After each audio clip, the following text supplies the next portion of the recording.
नमस्कार मित्रों, हार्दिक रूप से अभिनंदन करता हूं हमारे जेआईवी एंड सीआईवी मेड सिंपल के इस चैनल में। तो दोस्तों, आज हम लोग डिस्कस करेंगे अपने बीएफएम के यूनिट 18 जो कि बेस्ड है RA ROC and profit planning. इसके बेसिस पे हम लोग 20 एमसीक्यूज डिस्कस करेंगे, जिसमें एक तरह का आपका केस स्टडीज़ भी इन्वॉल्व है। तो फ्रेंड्स, होपफुली आपने मेरे ऑल भी एमसीक्यूज के सेशन देखे होंगे। मॉड्यूल डी पे मैंने 21 से लेकर 27 तक एमसीक्यू का सेशन बनाया है, जिसका एक प्लेलिस्ट अवेलेबल है, जिसका लिंक मैं आपको डिस्क्रिप्शन में प्रोवाइड करा रहा हूँ। आप उसे जरूर एक बार देखें। मैंने ट्राई किया है कि जितने पॉसिबल क्वेश्चन हो सकते हैं इस पार्टिकुलर चैप्टर से, उसे मैं अपने एमसीक्यूज में डालूं, ताकि आप रिवाइज कर पाएँ। आपने जो भी चीज़ अभी तक पढ़ा है उसको अच्छे तरीके से रिवाइज कर पाएँ। मेरे बीएफएम के मॉड्यूल डी का क्विक रिवीजन सेशन को आप देखिए, उससे कंसेप्ट क्लियर कीजिए और इसी प्रकार से एमसीक्यूज को सॉल्व कीजिए। तो आप यदि कहेंगे तो मैं आपके लिए बीएफएम का मॉड्यूल सी और मॉड्यूल बी पे भी एमसीक्यूज लाऊंगा आपके रेस्ट बचे हुए दिनों में। तो यदि आप चाहते हैं तो कि मैं उस पर भी एमसीक्यूज लाऊं, तो नीचे कमेंट सेक्शन में जरूर लिखेंगे। चलिए दोस्तों, शुरुआत करते हैं अपने इस वीडियो लेसन को। क्वेश्चन नंबर 1, पहला क्वेश्चन है R A R O C stands for. तो ऑप्शन ए कह रहा है risk associated return on capital, दूसरा कर रहा है risk adjusted return on capital, तीसरा कर रहा है revenue adjusted return on capital और चौथा कर रहा है risk associated return reward on capital. तो दोस्तों बताइए क्या करेक्ट आंसर है। तो करेक्ट आंसर है risk adjusted return on capital, option number B. Next question है the key to risk adjusted return on capital R A R C matching of a revenue cost and risk on transaction basis only over a defined time period, b revenue cost and risk on portfolio basis only over a defined time period, c revenue cost and risk on transaction or portfolio basis over a defined time period, d revenue and cost only on transaction or portfolio basis over a defined time period। तो आपको बताइए, देखिए book में इसका wording लिखा हुआ है, आपने मैकमिलन बुक देखा है तो साफ साफ लिखा हुआ है कि जो हमारा आर ए आर ओ सी है यानी risk adjusted return on capital है, उसका जो की टू उसका जो की है वो बेसिकली मैचिंग क्या है। तो ऑप्शन नंबर सी करेक्ट है दोस्तों। इसमें देखिए इस बुक का ये कटिंग है, ठीक है। बुक में ये मैंने आप लोगों को हाईलाइट करके बताया है कि key to R A R O C is the matching of revenue cost and risk on transaction or portfolio basis over a defined time period. So option C is the correct answer. तो आपको देखना ये है कि ये जो हमारा transaction है और जो पोर्टफोलियो है उन दोनों के बेसिस पे है और किसी टाइम पीरियड के अंदर है, ये हमारा आर ए आर ओ सी का मैचिंग है। तो फ्रेंड्स, ये बात आपको ध्यान रखनी है। तो आप देख सकते हैं कि जो भी क्वेश्चन पूछे जा रहे हैं, जो भी एमसीक्यूज बन रहे हैं, वो आपके बुक के ही कंटेंट से बन रहे हैं। तो जितने भी इंपॉर्टेंट पॉइंट्स है वो आपके इस पर्टिकुलर एमसीक्यू सेशन से कवर हो रहे हैं। आइए क्वेश्चन नंबर 3 को देखते हैं। Which among the following is the key factor that is most reliable tool in investment decision. तो इन्वेस्टमेंट डिसीजन में सबसे इंपॉर्टेंट की फैक्टर कौन सा है। तो ऑप्शन ए कर रहा है रिटर्न ऑन इक्विटी, बी कर रहा है आर ए आर ओ सी कर रहा है रिस्क प्राइसिंग और डी कर रहा है नन ऑफ दिस। तो बताइए दोस्तों, सबसे जो की फैक्टर है दोस्तों वो है R A R O C, option number B यानी risk adjusted return on capital. ठीक है दोस्तों, आइए अब हम लोग एक केस स्टडी को करते हैं। तो क्वेश्चन है a bank is planning to make a loan of 50 lakh to $50 lakh. ठीक है, ये $50 lakh to a firm in the steel industry. किसी स्टील इंडस्ट्री में एक बैंक प्लान कर रही है कि $50 लाख का लोन वो बांटेगी। ठीक है दोस्तों, it expects to charge servicing fee of 50 basis point. तो सर्विसिंग फी कितना है, 50 बेसिस पॉइंट है। लोन का मैच्योरिटी कितना है, 8 साल है और ड्यूरेशन कितना है, 7.5 ईयर है। कॉस्ट ऑफ फंड, अब देखिए ये आर ए आर ओ सी का बेंचमार्क होता है, वो है बैंक का है 10%। आपको ये एज्यूम करना है कि बैंक ने एस्टिमेट किया है maximum change in risk premium on the steel manufacturing sector to be approximately 4.2% based on 2 year of historical data. The current market interest rate for loan in this sector is 12%। तो आपको पहला question पूछा है R A R O सी बताना है। तो friends, इस तरह के क्वेश्चन अपने बीएफएम के एग्जाम में पूछे जाते हैं। आइए जरा इस कंसेप्ट को क्लियर करें। आपके सामने 4 ऑप्शंस हैं। ठीक है दोस्तों, करेक्ट आंसर है इसका ऑप्शन नंबर बी। एक बार आप खुद से ट्राई करें दोस्तों। मैं आपको समझाता हूँ कि बेसिकली कैसे आपको कैलकुलेट करना है इस पार्टिकुलर कंसेप्ट को। तो सबसे पहले आपको आर ए आर ओ सी का फॉर्मूला पता होना चाहिए। ठीक है, तभी तो आप आर ए आर ओ सी निकालेंगे। तो आर ए आर ओ सी के बारे में थ्योरेटिकल नॉलेज तो हम लोग ले चुके हैं, ठीक है, लेकिन अब जरा इसका न्यूमेरिकल एस्पेक्ट को देखते हैं। तो बेसिकली ये एक रेशियो है। तो दोस्तों, आर ए आर ओ सी एक रेशियो है जिसके नंबरेटर में हम लोग लिखते हैं fee and interest earn on a loan. तो किसी लोन पे कितना फी और कितना इंटरेस्ट बैंक अर्न की है, ठीक है, उसको नंबरेटर में लिखते हैं। और दूसरे में लिखते हैं, डिनोमिनेटर में लिखते हैं लोन और कैपिटल रिस्क। ठीक है, लोन रिस्क या कैपिटल रिस्क हमारा कितना है।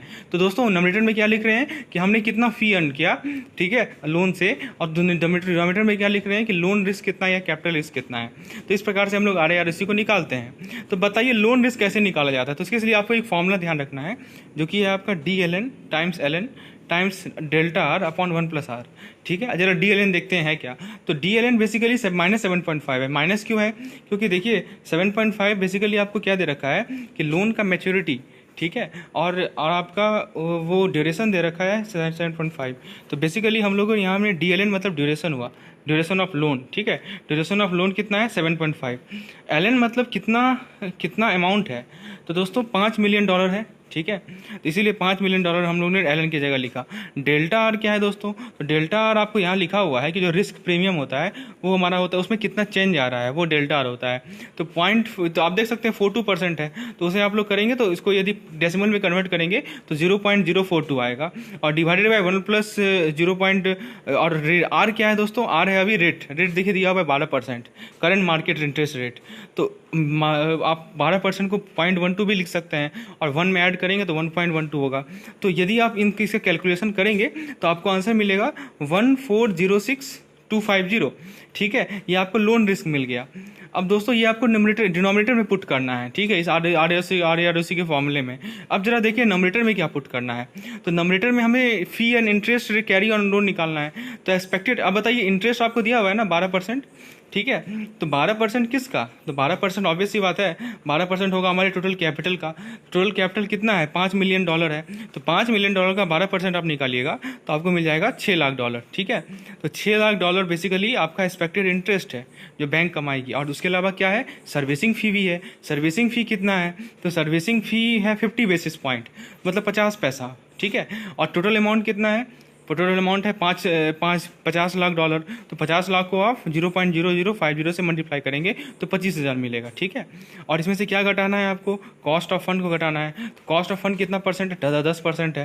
देखिए लिखा हुआ है, तो 10% किसका? वो भी हमारा टोटल कैपिटल का होगा, जो कि आपको मिलेगा कितना? $5 लाख। ठीक है, तो बेसिकली नेट इंटरेस्ट या फी इनकम निकाला जाए तो आप क्या कीजिएगा? $6 लाख में $25,000 जोड़िएगा, उसमें से $5 लाख घटाइएगा तो आपको मिल जाएगा $1,25,000। तो ये आपका net interest and fee income मिला। इसे आप कहाँ पुट करेंगे? नोमिनेटर में। डिनोमिनेटर में क्या पुट करेंगे? लोन और कैपिटल रिस्क, जो कि आपने ऊपर निकाला है कितना? 1,40,600, 1,14,06,250। तो जब आप इसको परसेंटेज निकालेंगे तो 8.89% निकलेगा। तो RAROC जो है वो कॉस्ट ऑफ फंड से लोअर है। इसका मतलब क्या हुआ कि बैंक लोन नहीं देगी। तो देख सकते हैं ये एक पैरामीटर है जिसकी बेसिस पे बैंक डिसाइड करती है कि हमें लोन देना चाहिए या नहीं देना चाहिए। चलिए नेक्स्ट क्वेश्चन देखते हैं। What should be the duration in order for this loan to be approved? Duration कितना होना चाहिए कि लोन अप्रूव्ड हो जाए? तो करेक्ट आंसर है 6.67 ईयर। तो देखिए RAROC को 10% होना चाहिए, क्योंकि आप देखिए अभी मैंने बताया कॉस्ट ऑफ फंड कितना है आपका? 10% है। तो याद रखिएगा RAROC जो है वो हमेशा कॉस्ट ऑफ फंड से ज़्यादा होगा। ठीक है, तो यहाँ पे आप देख सकते हैं RAROC जो हम लोगों ने निकाला वो 8.89 है, और कॉस्ट ऑफ फंड है हमारा 10%। तो ये तो हमारा अनप्रॉफिट लॉस वाला कंडीशन है। तो हम यदि प्रॉफिट करना चाह रहे हैं तो एटलीस्ट तो RAROC कॉस्ट ऑफ फंड के बराबर होना चाहिए, और कॉस्ट ऑफ फंड है अपना 10%। तो ऑब्वियस सी बात है RAROC भी कितना होना चाहिए? मिनिमम 10% होना ही चाहिए। मान लेते हैं कि RAROC 10% है, तो आप लोन रिस्क निकाल सकते हैं ना। आपको बहुत फॉर्मूला तो पता है। अब बताइए RAROC का फॉर्मूला होता क्या है? बताइए RAROC में नोमिनेटर में हम लोग क्या लिखते हैं कि आपने लोन पे कितना फी एंड इंटरेस्ट अर्न किया, वो तो हम लोगों ने निकाल लिया, वो चेंज तो होगा नहीं। वो अपना कितना है बताइए? वो अपना है $1,25,000। ठीक है, तो अब $1,25,000 तो नोमिनेटर हमारा फिक्स हो गया। लेकिन डिनोमिनेटर में क्या हम लोगों ने लिखा है दोस्तों? डिनोमिनेटर में लिखा है लोन और कैपिटल रिस्क। तो बेसिकली इसी को तो हम चेंज करेंगे। हमारा RAROC का वैल्यू जो फॉर्मूला होता है उसमें एक नोमिनेटर है और डिनोमिनेटर है। नोमिनेटर हमारा फिक्स है। नोमिनेटर कितना फिक्स है? 1,25,000। डिनोमिनेटर हमें चेंज करना है, हमें निकालना है आखिर हम कितना कैपिटल रिस्क दें ताकि हम जो है प्रॉफिट कंडीशन में रहें, और हमारा इज इक्वल टू कितना होगा? 0.10। आपको लॉजिक समझ में आ रहा है? अब आप इस बेसिस पे एक आपके सामने एक इक्वेशन है जिसमें डेल्टा एल एन आप निकालेंगे तो आपको मिल जाएगा कितना? 12,50,000। तो आप समझिए बात को कि 12,50,000 यदि लोन दिया जाए, ठीक है, तो और देखिए ये निकला। ठीक है, ये आपका क्या निकला? ये निकला आपका लोन और कैपिटल रिस्क। और लोन और कैपिटल रिस्क से आप ये तो निकाल सकते हैं ना लोन का अमाउंट। उसके लिए फॉर्मूला मैंने बताया ना, -DLN times LN times delta R upon 1+r। ठीक है, तो अब इस फॉर्मूले के बेसिस पे आप क्या निकाल सकते हैं? DLN निकाल सकते हैं, जो कि आपका ड्यूरेशन निकल जाएगा 6.7 ईयर्स, 6.67 ईयर्स का। तो आपको क्या करना है कि एक सीट उठाइए, एक वाइट सीट उठाइए, यहाँ पे आप फॉर्मूला को इसको नोट कर लीजिए। ठीक है, यदि आपको फॉर्मूला पता होगा, DLN पता है, DLN ड्यूरेशन होता है, LN पता है, LN आपका लोन का अमाउंट होता है, जो कि आपका यहाँ देख सकते हैं $50 लाख है, और उसके बाद या 5 मिलियन भी कर सकते हैं आप, और डेल्टा आर मैंने बता ही दिया है ऊपर। चलिए आगे बढ़ते हैं। Assuming that duration can not be change, अब मान लिया जाए कि ड्यूरेशन, अभी तो आपने ड्यूरेशन को चेंज कर दिया लेकिन ड्यूरेशन को चेंज नहीं कर सकते हैं, तो आप इंटरेस्ट और फी कितना एडिशनल करेंगे, ठीक है, ताकि लोन एक्सेप्टेबल हो। देख रहे हैं, समझ रहे हैं बात को। आपको करना ये है कि RAROC को कॉस्ट ऑफ फंड तक पहुंचाना है। दो ऑप्शन है आपके पास, या तो आप ड्यूरेशन में चेंज लाइए, या तो आप फी और जो आप कलेक्ट कर रहे हैं एडिशनल इंटरेस्ट और फी इनकम उसमें चेंज लाइए। तो आपने ड्यूरेशन करके देख लिया, अब आप प्रश्न ये उठता है कि आखिर आप यदि फी और इनकम में कितना चेंज लाएंगे कि लोन को एक्सेप्टेबल बना दिया जाए। आइए दोस्तों, बहुत सिंपल क्वेश्चन है। करेक्ट आंसर है इसका ऑप्शन नंबर सी, यानी $15,625 का इंक्रीमेंट फी करेंगे। तो देखिए RAROC का फॉर्मूला क्या है, इनकम अपॉन रिस्क। तो इनकम क्या हो जाएगा, RAROC टाइम्स रिस्क। देखिए RAROC को सिंपल टर्म में यदि कहा जाए तो नंबरेटर में इनकम ही तो लिख रहे हैं, जो बैंक को इनकम हो रहा है। कहाँ कहाँ से इनकम हो रहा है, तो फी से इनकम हो रहा है, और ब्याज जो मिल रहा है बैंक को वहाँ से इनकम हो रहा है। दो चीज़ है। और डिनोमिनेटर में क्या लिख रहे हैं, जितना रिस्क है। तो सिंपल सा वर्ड है, सिंपल सा फॉर्मूला आप याद रखिए RAROC का इनकम नंबरेटर में और रिस्क डिनोमिनेटर में, ठीक है। चलिए, तो RAROC का फॉर्मूला है इनकम अपॉन रिस्क। तो अब बताइए दोस्तों, इस केस में हमारा RAROC जो है वो कितना है, तो RAROC अपना 0.10 है, और रिस्क हम लोगों ने ऊपर निकाला था वो था हमारा 14,06,250 तो आप क्या करेंगे कि आपको इनकम निकालना है। इनकम निकालने के लिए रिस्क के जगह लिखेंगे 14 लाख और RAROC के जगह लिखेंगे 0.10, जो कि आपको मिल जाएगा 1,40,625, ठीक है, डॉलर। अब एडिशनल इनकम कितना है, तो पहले कितना था 1,25,000, और अभी कितना निकला 1,40,000, माइनस कर दीजिए तो 15,625 एडिशनल इनकम आपको अर्न करना पड़ेगा। कैसे, फी बढ़ाकर। तो चीज़ें आपको क्लियर हो रही हैं, देख सकते हैं कैसे RAROC कितना इंपॉर्टेंट रोल प्ले करता है। तो इस पार्टिकुलर केस स्टडी से आपको क्लियर हो गया होगा। आइए क्वेश्चन नंबर 7 देखते हैं। Bank across the world use different way to estimate the aggregate risk and exposure and most commonly used approach each. Option A return on fund, option B risk adjusted return on capital, option C return on capital, option D capital to risk asset ratio. तो क्या कर रहा है कि bank जो बहुत सारे विश्व में जितने भी बैंक्स हैं वो अलग अलग मेथड यूज करती है एग्रीगेट रिस्क या एक्सपोजर को निकालने के लिए। सबसे कॉमनली कौन सा अप्रोच यूज होता है, तो करेक्ट आंसर है इसका ऑप्शन नंबर बी, ठीक है। नेक्स्ट क्वेश्चन नंबर 8 है अपना। देखिए बुक में भी लिखा हुआ है कि बैंक हेड ऑफिस लेवल पे एग्रीगेट रिस्क एक्सपोजर जो है bank across the world uses different way and most commonly use approach is RAROC, ठीक है। ये बुक का कटिंग है जो कि आपके साथ में शेयर कर रहा हूँ दोस्तों। आइए क्वेश्चन नंबर 8 देखते हैं। Under which of the following approach expected loss are adjusted against profit is used, RAROC, RORAC, ROE, EVA। तो दोस्तों RAROC, ठीक है। तो इसमें क्या करते हैं कि एक्सपेक्टेड लॉस को एडजस्ट करते हैं प्रॉफिट के अगेंस्ट। चलिए नेक्स्ट क्वेश्चन है, देखिए साफ साफ लिखा हुआ है expected loss are covered by reserve and provision and unexpected loss are allocation requires capital allocation, ठीक है। तो ये आपको ध्यान रखना है। क्वेश्चन नंबर 10 है, when risk on a business is worked out by netting the risk in business, it is called risk on investment, risk netted return on equity, risk adjusted return on investment, risk based system। तो इसे कहते हैं हम लोग दोस्तों risk adjusted return on investment। Next question है, for calculating RAROC the bank has to consider return, loan, risk based capital, opportunity, cost of capital. तो RAROC को कैलकुलेट करने के लिए बैंक को क्या कंसीडर करना पड़ता है, रिस्क बेस्ड कैपिटल। अभी मैंने बताया ना आपको, देखिए तो फॉर्मूला आपको पता है ना, मैंने बताया इनकम अपॉन रिस्क। तो डिनोमिनेटर में आप क्या लिखते हैं, कैपिटल रिस्क को ही तो लिखते हैं, समझ रहे हैं बात को। तो वो रिस्क जो कि कैपिटल से एसोसिएटेड है उसे आपको लिखना है, ठीक है। चलिए ये सब चीज़ ध्यान रखना है, एकदम बेसिक फॉर्मूला याद रखिए। RAROC का मतलब आप नंबरेटर में क्या पुट कर रहे हैं, फी और इनकम जो बैंक जनरेट कर रही है, और डिनोमिनेटर में क्या पुट कर रहे हैं आप, डिनोमिनेटर में आप पुट कर रहे हैं कैपिटल रिस्क या लोन रिस्क। चलिए क्वेश्चन नंबर 12 देखते हैं। Dash is a measure of worst expected loss over a given time interval under normal market condition as a given confidence interval. तो ये तो VAR होता है, वैल्यू एट रिस्क, तो आपने बार बार देखा होगा। तो ऑप्शन ए करेक्ट आंसर है। नेक्स्ट क्वेश्चन है, the earning at risk approach, option A depends less on capital allocation, option 2 more on cash flow, C more on variable, more on variability in earning, और option, अब देखिए option है 1 to 3 are correct, 1 and 2 only are correct, 2 and 3 are correct, ठीक है। तो दोस्तों correct answer है सभी के सभी करेक्ट हैं। आप देखिए बुक में साफ साफ लिखा हुआ है कि जो एक तो हम लोग ने RAROC अप्रोच देखा, इसके अलावा एक और अप्रोच है जिसको हम लोग जो कि कैपिटल एलोकेशन पे नहीं डिपेंड करता है, लेकिन वो कैश फ्लो या वेरिएबिलिटी इन अर्निंग पे डिपेंड करता है, और उसे हम लोग क्या कहते हैं, EAR कहते हैं, ठीक है। तो देखिए एक तो मेथड है RAROC, ठीक है, और दूसरा मेथड इसके थ्रू हम लोग प्रॉफिट प्लानिंग करते हैं दोस्तों। और दूसरा मेथड है अपना EAR मेथड। तो वो कैपिटल एलोकेशन पे नहीं डिपेंड करके किस पे डिपेंड करता है, कैश फ्लो पे डिपेंड करता है और वेरिएबिलिटी इन अर्निंग पे डिपेंड करता है। क्वेश्चन नंबर 14 है अपना ROE is calculated as PBIT, profit before income and tax, by total liability, PBIT upon total asset, PBIT upon net worth और डी कर नन ऑफ दिस। तो दोस्तों correct answer इसका ऑप्शन नंबर बी, यानी return on asset जो होता है वो PBIT, profit before income tax upon total assets का रेशियो होता है। क्वेश्चन नंबर 15 है। अब देखिए एक क्वेश्चन मैं आपके लिए लाया हूँ, इसके थ्रू आप लोग RC और RAMP निकालना सीख जाएंगे। देखिए RC होता क्या है, रिस्क कैपिटल होता है, जिसे हम लोग VAR कहते हैं, वैल्यू एट रिस्क। अभी हम लोगों ने देखा था ऊपर, आपको याद होगा। और एक RAMP होता है जो कि प्रॉफिट अपॉन RC होता है, ठीक है। तो यही है, RAMP ही तो है हमारा risk adjusted return on capital. चलिए देखिए आप एक एग्जांपल देखिए, दो ट्रेडर हैं, एक फॉरेक्स ट्रेडर है और दूसरा बॉन्ड ट्रेडर है, और दोनों के पास प्रॉफिट है $10 मिलियन लास्ट ईयर का। अब परफॉर्मेंस को कंपेयर करने के लिए एक टेबल दिया हुआ है, देखिए देख सकते हैं आप, 2 रो बनाए हुए हैं, 3 रो हैं। तो दूसरे रो में फॉरेक्स ट्रेडर का डाटा है और तीसरे रो में बॉन्ड ट्रेडर का डाटा है। तो डील कितना अमाउंट डील हो रहा है, तो फॉरेक्स का $100 मिलियन और बॉन्ड का $200 मिलियन। वोलेटिलिटी 12% और 4% दे रखा है। प्रोबेबिलिटी टेबल से 99% वोलेटिलिटी पे आपको जेड का वैल्यू दे रखा है 2.33। रिस्क कैपिटल फॉरेक्स ट्रेडर का दे रखा है 28 मिलियन और बॉन्ड ट्रेडर का दे रखा है 18.6 मिलियन। तो देखिए यहाँ से केस स्टडी बन सकता है, तो ध्यान से समझिएगा।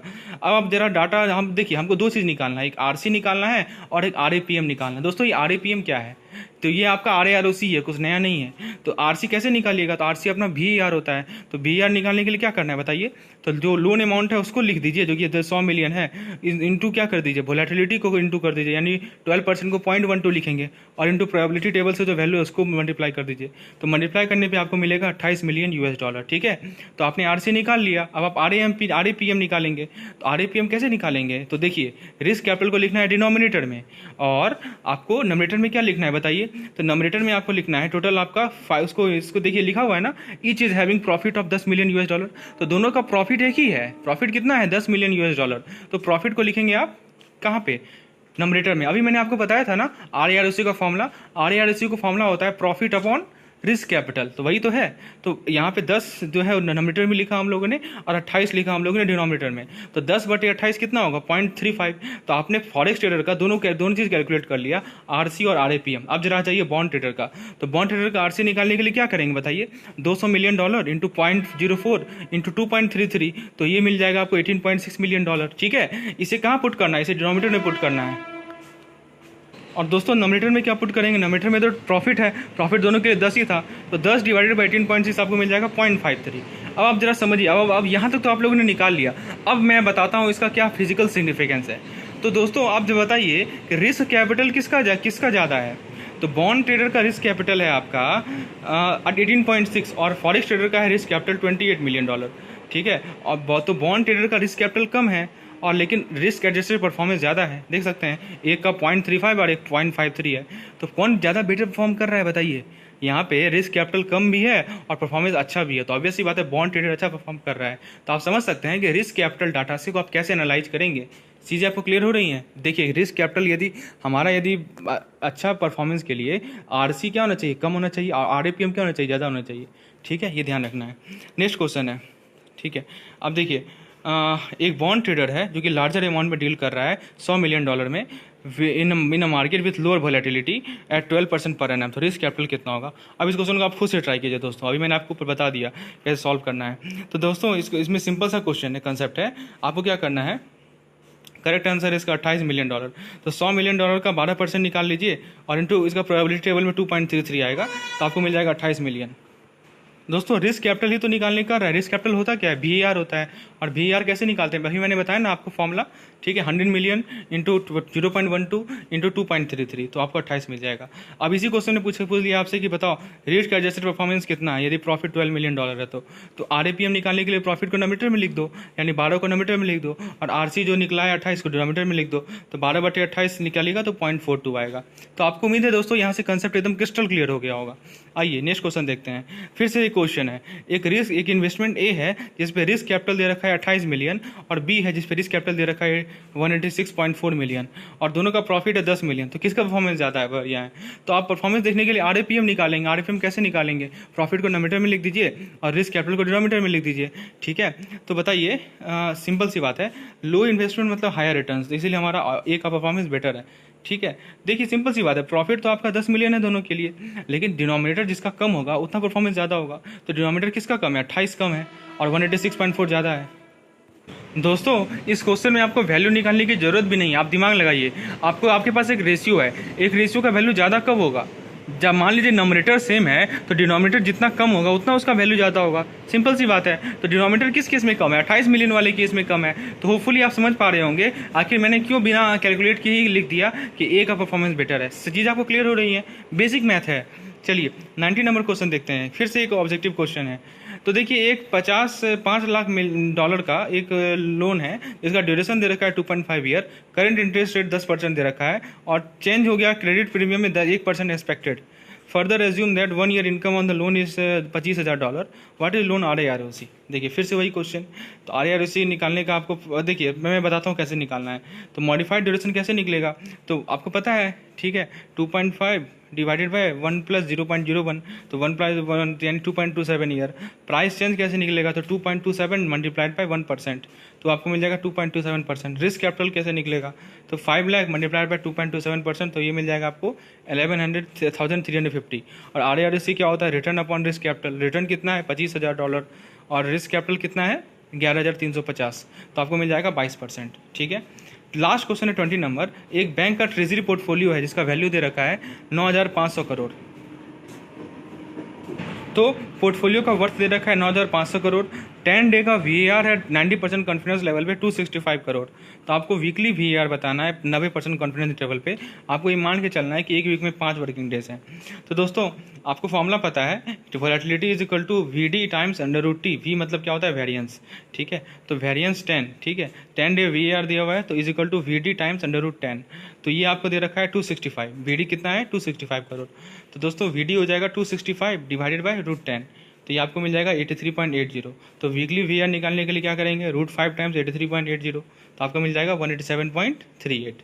तो दोस्तों ये था हमारा 20 क्वेश्चन का सेट। उम्मीद है दोस्तों आप लोग को ये लेसन पसंद आया होगा, तो एक लाइक ज़रूर कर दीजिएगा चैनल को, ताकि इस तरह के और भी वीडियोज़ मैं आपके लिए लाता रहूँ। फ्रेंड्स और भी दोस्तों के साथ शेयर कीजिए इस पार्टिकुलर वीडियो को, मेरे चैनल को शेयर कीजिए, ताकि जो लोग CIB की प्रिपरेशन कर रहे हैं उनका भी, और आपका कोई यदि सजेशन है तो निश्चित रूप से आप कमेंट सेक्शन में लिखिए, मैं उसे इम्प्लीमेंट करने का प्रयास करूँगा। Good bye.